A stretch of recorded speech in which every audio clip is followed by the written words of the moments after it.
All right, this is Mitch for Indigenous Insights, Eagle Radio's weekly Keweenaw Bay radio program. In the studio with us today, we have Mr. Alden Connor, Director of Cultural Resources, as well as the Tribal Historic Preservation Office. Alden, welcome to the studio. Thanks for having me. All right, so you are very well known around the area, but just in case there's someone out there listening today that hasn't met you, tell us a little bit about yourself. Well, I grew up in Ziba. We moved there from Texas when I was a kid. We moved to Texas for my parents could find work. So my grandma lived up here. She had gotten sick, so we moved back here. I was probably about sixth, seventh grade. We moved to Ziba, and I lived there, all of these years. I guess you could say in the last 10, I moved over to Baraga. And I got 8 children, which all live on the reservation here. I've done construction most of my life. Me and my dad had drift roofing, construction company. Went along with my brother. It was all native, all the guys from the res here. Then I got an office job, and here I am. That's kind of interesting. I've known you for a long time, and I never knew you guys lived in Texas for a bit. Well, was that part of... That's why I'm a Dallas Cowboys fan. Everybody's like, where did you like the Dallas Cowboys? I'm like, we lived on the outskirts of Dallas, so. Let me ask you, was that during the time when people were getting paid to leave the reservation to find work? I don't think this was under that circumstance. We were just, my uncle was in the military, so that's where one of the places he went was down there. Okay. And he told my mom, he says, yeah, there's work down here if you want to find work. We can come down here and get a job. So we all went down there, and we stayed with him in his little apartment like a bunch of Mexicans in there. Yeah. I mean, you had to do what you had to do to get on your feet. And then once they got jobs and got feet, we moved into our own place. We were down there for about 6, 7 years, I would say. Interesting. A lot different place down there. Oh, yeah.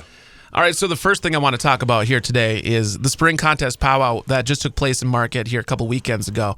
And now, for the average Joe, you could see just by the sheer number of people at the event that it was a giant success. But tell us why this is such a giant success in the powwow world. I mean, what did that powwow mean for us this weekend or the other weekend? Yeah, it was a huge success. I mean, I was even blown away by the outcome that we had. I mean, this has been a vision of mine, and I'm sure there's other people around the reservation, that since I was a little boy, I used to go to these contest powwows. And I was thinking, man, if we could have one of these here, I think it would change the way people look at it altogether. So we had that one in Marquette, and the tribal council was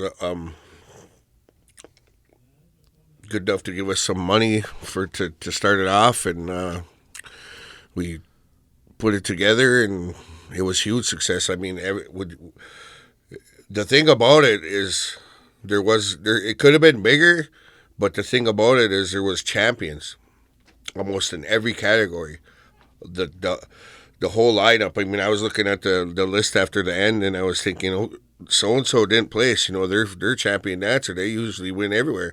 Then I looked who was ahead of him, and I was like, wow, they're all champions in their own right. And they were all like, you hardly see that at any powwow where there's like champions from different parts of the North America here, and they all show up at one powwow. They all battle it all. It was almost like an all-star game. Yeah, so the size, as you mentioned, was sort of dominated by the size of the venue, but the group that was there was the best of the best. Well, yeah, that's what made it special. And what are can you give us some of the results? Can you tell us a little bit about some of the winners? I mean, from what you can remember. Yeah, I mean, it was a pretty good, I can't remember their names or anything, but it was pretty well spread around. There was some were from the South, some were from the Dakotas, some were from Canada. Yeah, I mean, I kind of threw you on the spot there. I mean, there's a lot of winners. I mean, I got a list. If I would have had I got a list of them. but not on hand here. Otherwise, I got the whole winners list. And that's my fault. Everybody asks for questions and stuff, and I'd like to let you guys come in blind. So, but anyways, my son, he took second. Oh, very cool. Give him a shout out. Name, category for people who don't know. He took third. Alden Connor, junior, our teen boys fancy. Nice. Representing KBIC, but he wins everywhere he goes. So, it's like one of them things. It's not just here. I mean, he wins everywhere. Yep. I'd like to get him here and ask him what it feels like to win at home compared to winning out there. And he really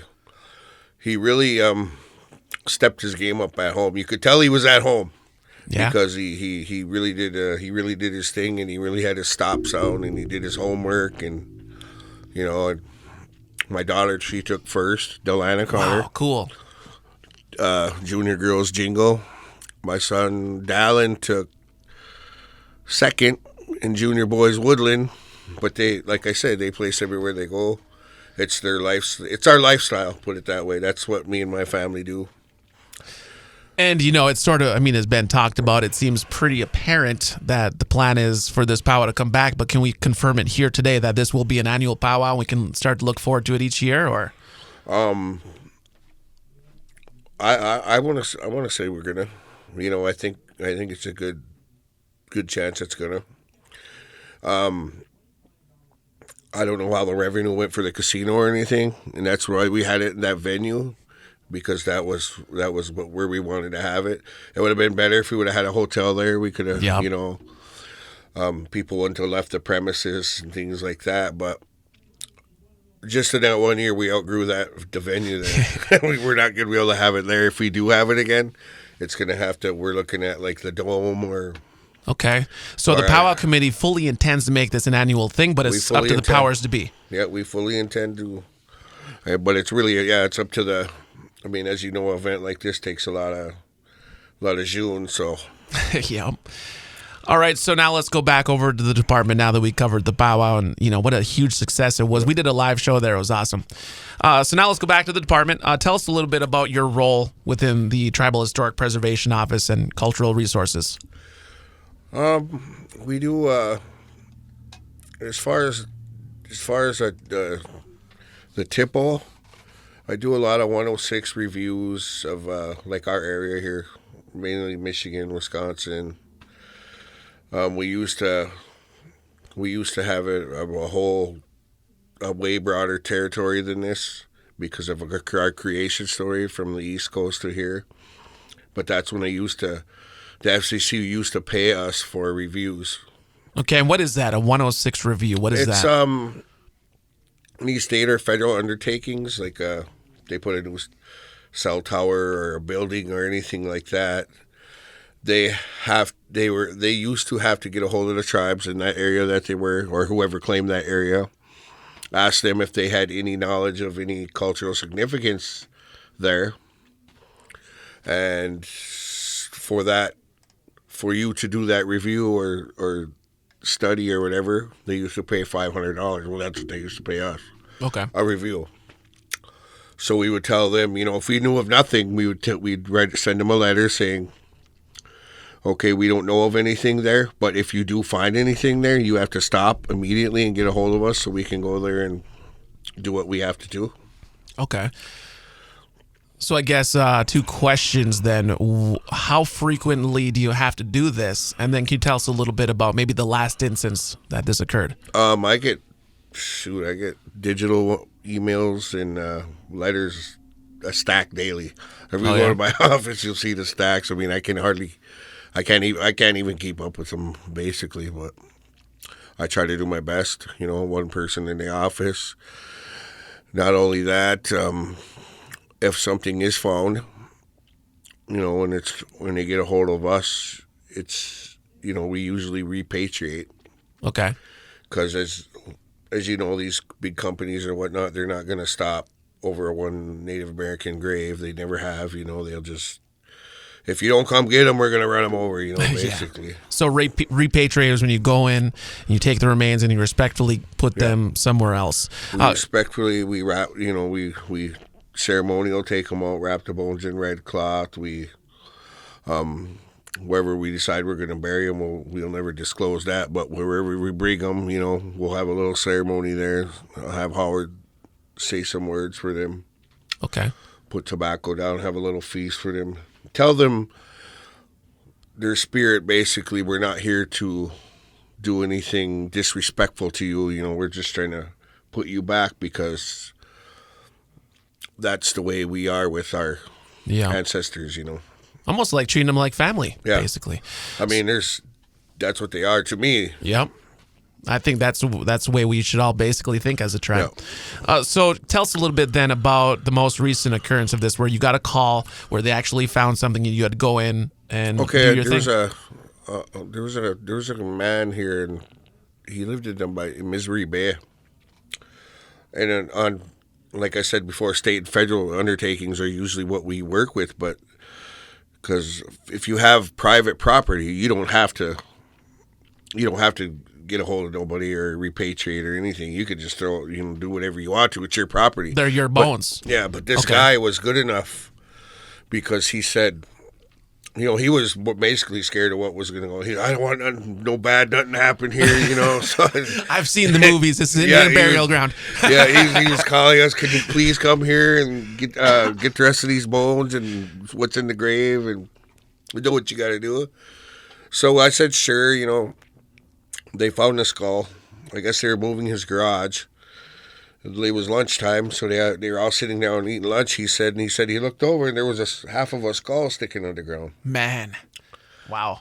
so they didn't know if it was fake or not. So he went and got the skull. They called the police, which your first thing reaction is call the police. Yeah, because it could be a crime scene or whatever. Yeah, you wouldn't think this is thousands of years old. It's like, holy man. So the police came there, got the skull. He brought it to Michigan Tech, which they carbon dated and all that other stuff. It came back that it was a Native American skull of a boy about 16 years old. Wow. And the guy, he was like, well, when we went out there and we started getting the rest of the bones, we were sifting through there. We have these archaeology tools and stuff we were working with.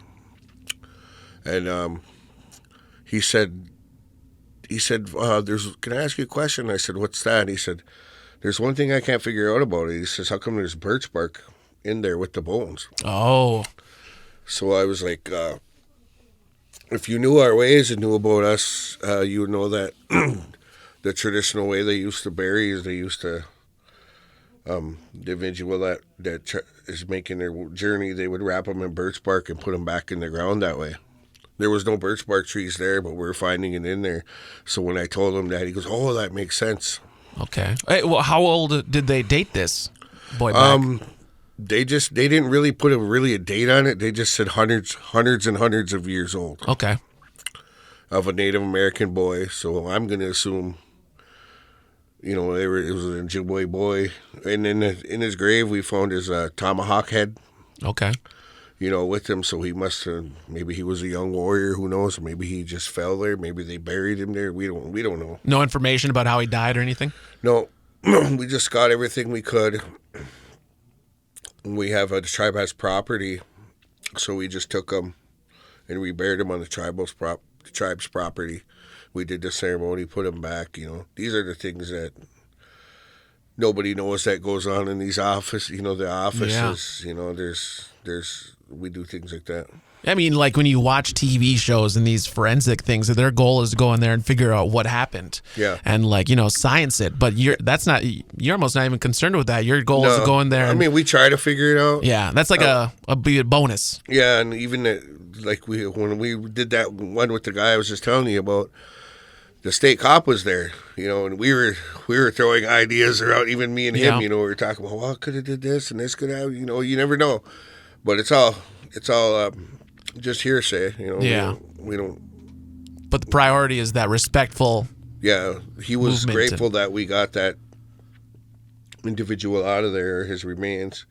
Then we smudged it down. We smudged all the people there, and as far as I know, he's put his new garage up, and everything went good after that. So, man, I'm glad and I thanked him for.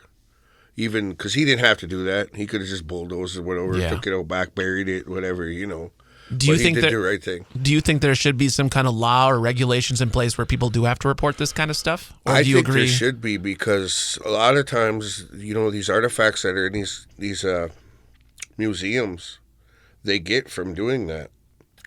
They could find a grave out back on their back 40 or wherever. Oh, it's a Native American. Find bags in there, find pipes, these sort of things.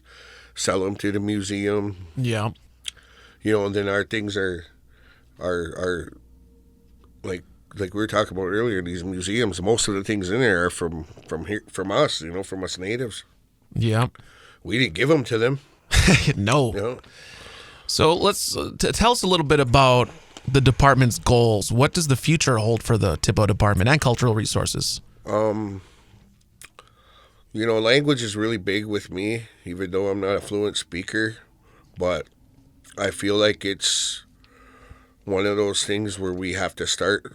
That's where, in order to get our culture back here from what they stole from us, I don't like to say we lost it, because we didn't lose anything. It was taken from us. Two different words. From the boarding schools and whatnot. So I think that we need to start with the language to get the culture back. And once you get the language, the culture will come back. And then, things like that for culturally, then we can have our ceremonies again and stuff like that. As far as the TIPO side of it, I've always wanted a museum, Okay. Almost every tribe has a museum, where we could put our artifacts that we have and be proud of the things that we've accomplished and the things that we have or we got back. That's true. I mean, we'd be looking for things to put in our museum. Some of those would be probably taken from other museums that don't have them in the right way. I mean, we can go after them. But where would we even put them right now? Because we have nothing, Yeah. Okay. I see. So let me ask you this. One of the big topics today is the Native American boarding schools. And, according to the federal report, we had one right down the road here. I think it was called St. Joseph's down at Asinnins or whatever. Is there any plans to kind of take a closer look at the land here on our reservation to see what might be under there? As far as I asked around about the question, what you're asking right now. Some are wanting to do that. Some don't. Some are saying it wasn't a boarding school. It was an orphanage. I don't know personally, I don't know what the difference would be, I guess, of back then. Have you seen the federal report? It says that orphanages and mission schools are not included on the list. So it said if these schools are listed, they were not an orphanage, not a mission school. Was listed? And then the St. Joseph's down here was listed as a boarding school. So it was a boarding school. Yeah, and I did look into a little bit of the history. It was a friary at one point where they trained nuns, and it went through a few different things before the tribe obtained the building. Because I asked a few people around the res, the elders and stuff like that, and there was mixed feelings about it, I guess you could say, because some went to school there, some had their stories, some said it was good, some said it saved, it was kind of a weird thing. But Yeah. I think it's still a lot of that trauma from going to there that a lot of people don't want to talk bad about the church or whatever, because that's the only way they know now. Yeah. I would assume a lot of these tribal communities that are digging into this topic now are probably experiencing the same thing. Yeah. What should the community know about your department that they don't? I mean, I'm discovering a lot here today. What are some more things that people just don't know about what you do? I mean, there's like the repatriation part. I feel like people don't know that aspect of it goes on. That it's not that like we found a bunch of ancestors and we repatriated them back to Isle Royal. And there was a whole family, and there was like ages from 5 to probably 50, Oh, wow. And there was like 7 individuals there. I guess there was a caretaker back in the 1930s. His children were out there. They found this little cave, and they went in there, and they found the bones. They went back, told their dad. They told the Park Service. They in turn called Michigan University. They came, got the bones, and they were in that museum this whole time. Michigan contacted us, since we were, us and Grand Portage, since we were the 2 closest tribes to the area. and we decided that we would take the lead on it and repatriate them. So we Wow. got the bones back from the University of Michigan, and this was right as soon as I got to this job, so it was like from construction to repatriating these bones, like within a couple months after getting in that job. I mean, you're putting the close on a story that opened up in the 1920s, you said, or 30s? Yeah, 30s. Yeah, that is big. That's big. And then we got the bones back, and they were written all over, and as being raised a native way and knowing those things, like how we're supposed to protocols and stuff, I was like, how disrespectful is that? These are somebody's grandma, somebody's mother, somebody's kids, and they're writing all over their skull and what, like labeling it or what? Yeah, like labeling it with pencil and pen and stuff like that. And I'm like, so disrespectful. So anyway, we did what we had to do. We brought them out there. I was wading through a lagoon with a box of these ancestors on my head, up to my neck in the water, but because the place we had to go was real remote. There was no trails or nothing to it. It was like... That doesn't really sound like the office job you described. You're getting out there. Yeah. And, this was one of the most interesting things that happened since I've been working there. We got them back to the exact GPS coordinates that they gave us. Found the cave. Oh, wow. Put them in there. We had Daryl Kingbird with us at the time. He's the one who spoke for these individuals. We had the ceremony. We sang a song.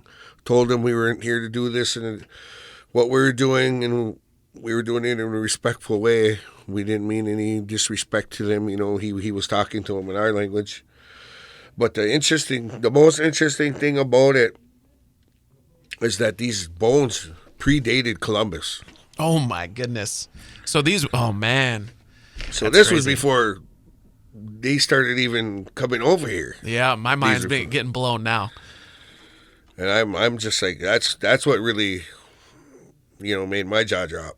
Yeah, I mean, this is kind of a spiritual aspect of it, but imagine the spirits of those people pre-Columbus, and they're stuck in that cave for so long, then all of a sudden they're disrupted. Imagine how good that they must feel. Then all of a sudden, wait a minute, we have our people coming in here and taking care of us again. Yeah, I mean, man, that's it's a scary thing. And it's a good thing at the same time, because we're always taught, once people died, you leave them alone, you leave their graves alone. But we're not even supposed to fix up their graves in our culture, and in their spirit houses. They say if they start falling apart, you leave them that way. Okay. You don't fix them up. So with that in my head, when I first took them, I was like, man, I don't know if I should be doing this, but we did it anyways, and... You kind of just wade through it with the heart. Yeah, it came. Yeah, exactly. And when we were all done, I felt good about it. So nothing's ever happened to tell me otherwise. So, but you're always on the look for that, eh? Yeah. All right. So, any last words before we sign off here today? I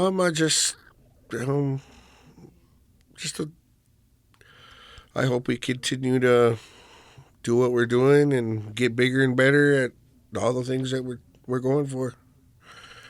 That's my goal. Very good. And then we're looking forward to the summer powwow this year, right? You guys are already started on that. Oh yeah, we just keep the hits coming. All right. Thanks for stopping by today.